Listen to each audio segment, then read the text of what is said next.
आफाक फारूक की एक नए वीडियो के साथ हाजिर हूँ। पाकिस्तान में ही हूँ अभी।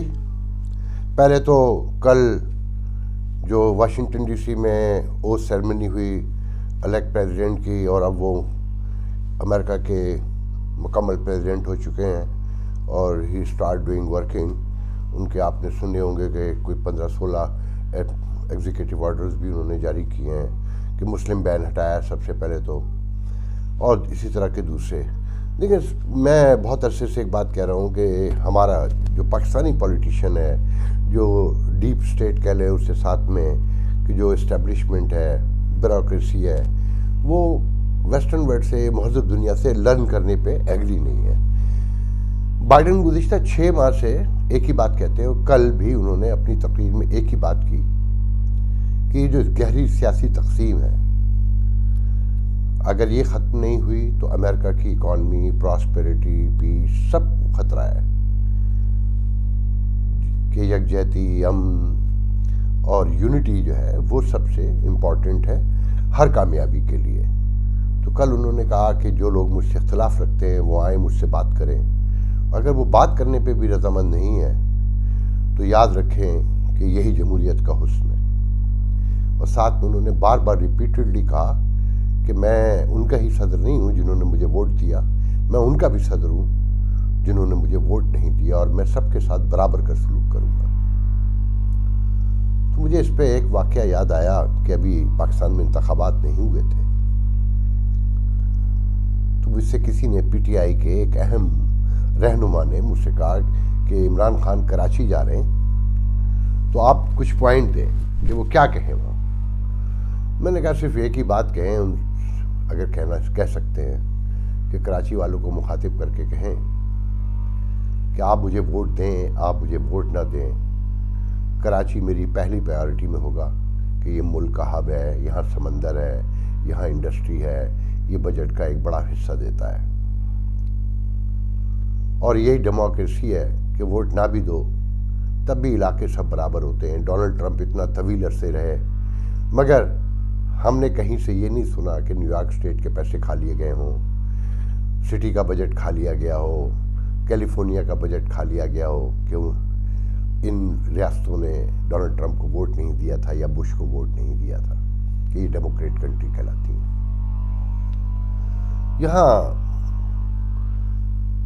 यहाँ बिल्कुल डिफरेंट है, ये जमहूरियत ही नहीं है। यहाँ माशाल्लाह हो, जमहूरियत हो, सब एक जैसे हैं, सबका बिहेवियर।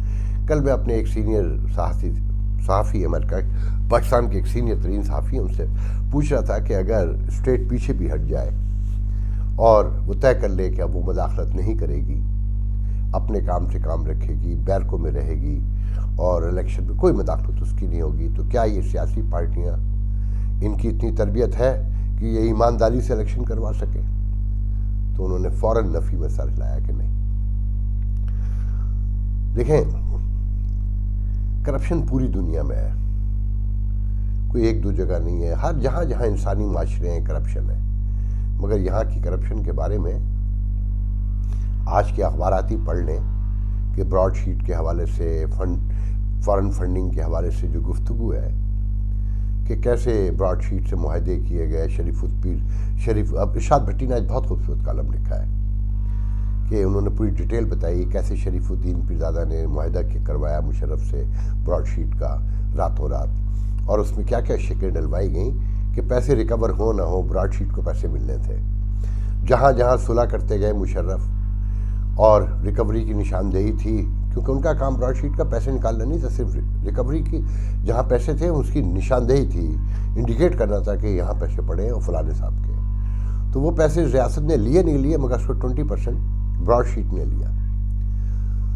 तो लोग लाख इख्तलाफ करें मगर सच्चाई को नहीं टाल सकते कि मौलाना अब्दुल कलाम आज़ाद ने ये रियासत बनने से पहले कहा था कि ये रियासत इसलिए बनाई जा रही है कि कौमी ख़जाने की लूट मार की जा सके। ये मुकाबले से डरते हैं, कारोबारी मुकाबले से दुनिया से डरते हैं, हिंदू से डरते हैं। तो आपने देखा एक एक लफ्ज़ सही निकला उनका, कोई एक बात गलत नहीं की। जब मुझ जैसे लोग ये बातें करते हैं तो कहते हैं हम गद्दार हैं। कमाल है کہ آپ روز چوری کرتے ہیں. ایک کارپوریشن ہے جو 200 روپے روز کا دھندا کرتی ہے اور 400 روپے روز خرچ کرتی ہے اور اس میں سے 150 چوری کر لیتی ہے. کیا وہ کارپوریشن چل سکتی ہے؟ ریاستیں بھی کارپوریشن ہی ہوتی ہے. یہاں کے جو میں روزانہ جو باتیں سن رہا ہوں، آپ یقین کریں مجھے تو حیرانی ہوتی ہے کہ یہ ریاست اب چل کیسے رہی ہے. یہاں وزیر کالے جادو پر ہے، پیروں کے کہنے پہ لگے ہوئے ہیں. ایک وزیر ہے جو الیکشن ہار گئی مگر 2 بار عامل بابا کے کہنے پر وزیر بن گئی. تو میں نے ایک صحافی سے اور پوچھا کہ ان عامل بابا سے آپ ملے ہیں؟ کہہ لیں ہاں ملے. تو میں نے کہا کیسا لگا مل کے؟ کہہ لیں فراڈ. تو ایک بہت بڑے چینل کے کرتا دھرتا رات کہہ رہے تھے کہ میں تو الیکشن سے پہلے سے کہہ رہا ہوں کہ یہ بلیک میجک ہے سارا جو کچھ بھی ہو رہا ہے، کہ کالے جادو کے ساتھ چیزیں یہاں کام کر رہی ہیں. اور وہ بہت پڑھے لکھے. میں حیرانی سے ان کی شکل دیکھ رہا. تو میں نے کہا کہ کالا جادو پہ آپ یقین رکھتے ہیں؟ کہنے لگے میں رکھتا نہیں ہوں، میں دیکھ رہا ہوں ہوتا ہوا، کیونکہ میں نے پہلے بتا دیا تھا اپنے دوستوں کو کہ یہ سب کچھ جو ہو رہا ہے یہاں کالے جادو کی بنیاد پر ہو رہا ہے. اور یہ ریاست اس وقت کالے جادو کے زور پر چل رہی ہے کہ کسی پیرنی کے عامل کام آ رہے ہیں تو کسی وزیر کے عامل بابا کے مرید اور ان کے فرشتے اور ان کے پیروکار انجانے وہ کام آ رہے ہیں. ہر طرف لوٹ مار کا بازار گرم ہے. آپ دیکھیں اپوزیشن، حکومت، اسٹیبلشمنٹ سب پر چوری کے الزامات ہیں اور سب ایک دوسرے کو چور کہہ رہے ہیں اور عوام شکل دیکھ رہی ہے اور سب چور ہیں. مزے کی بات جب میری چوری کی بات آتی ہے تو میں کہتا ہوں کہ پہلے ان کی چوری نکالیں یا اپنی چوری پہلے دکھائیں. جب ان کی چوری کی بات ہوتی ہے تو تیسرا کہتا ہے کہ نہیں پہلے ان کی چوری کی بات دکھائیں. یہ سب چور ثابت ہو چکے ہیں، سب لوٹ مار میں شامل ہیں. وہ ایک بلال غوری کے نام سے ایک صاحبزادے میں کہوں گا کہ ینگ مین، اس نے آج کالم لکھا ہے لاہور کے کچرے پر اور کراچی کے کچرے پر. تو اس نے بتایا کہ نواز شریف کے دور میں ٹرکی کی ایک کارپوریشن سے بات ہوئی اور $17 پر ٹن جو ہے نا اسے کچرا اٹھانے کو دیا گیا. 5,500 ٹن کچرا روزانہ کا تھا اور اس نے دیکھتے دیکھتے سب کچھ صاف کر دیا. مگر یہ حکومت آئی تو شہباز شریف پہ چوری کا الزام لگا کر، بے ایمانی کو الزام لگا کہ وہ کانٹریکٹ ختم کر دیا. اب اس شہر سے 2,000 ٹن کچرا روزانہ اس قیمت سے ڈبل قیمت پر اٹھایا جاتا ہے جس پر ٹرکی کی حکومت اٹھاتی تھی، اور 5,500 ٹن کچرا اس شہر میں چھوڑ دیا جاتا ہے. اس نے ثبوتوں سے لکھا ہے. جب نیتوں کا یہ عالم ہو، دشمنیاں اتنی گہری ہوں کہ اگر کوئی اچھا کام بھی کر کے گیا ہے تو اسے بھی ختم کر دو کہ کہیں اسے سیاسی فائدہ نہ پہنچ جائے، چاہے شہری گندگی غلاظت کے ڈھیر میں ڈوب کر مر جائے، اس سے کسی کو فرق نہیں پڑتا یہاں.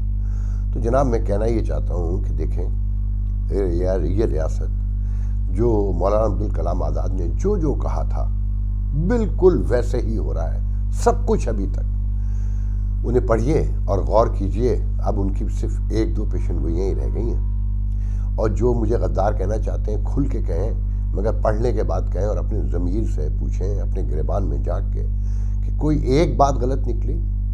وہ کہہ کر گئے تھے کہ یہ بنگالی اور یہ اردو کی زبان پہ ٹوٹے گا، وہ ٹوٹا. انہوں نے کہا تھا کہ یہاں خزانے کی لوٹ مار ہوگی، خزانے کی لوٹ مار ہوئی.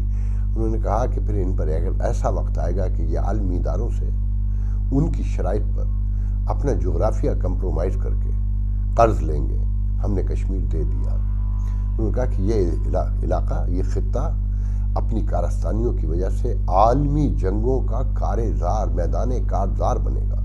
کیا نہیں بنا؟ اب اگلی آخری پیشن گوئی رہ گئی ہے. پڑھیے اور جانیے کہ ہم کہاں کھڑے ہیں اور کتنی دور کھڑے ہیں اور کیا ہمیں درپیش ہے. کوئی ایک آدمی یہاں پر مطمئن نہیں ہے، کوئی ایک آدمی نہیں ہے جو خوش ہو، جو مایوس نہ ہو، جو خوفزدہ نہ ہو. میں اس سے زیادہ کیا کہوں. اخبارات میں سب کچھ کمپائل کر کے ایک جگہ سمری کی شکل میں نہیں لکھا جاتا.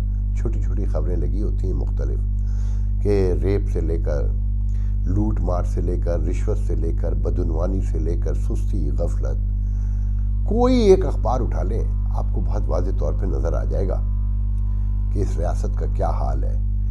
यहाँ तक कि बिलावल, मेजर जनरल बिलाल अकबर जो सऊदीया में लगाए गए हैं, उनके बारे में जो कल लोगों ने तबसरे किए कि कैसे लगाया गया कि बनी गाला और आप पारा मिल गए हैं, और उनके मिल जाने पर क़यादत मजबूर हो गई और उनको सऊदीया में लगाया गया।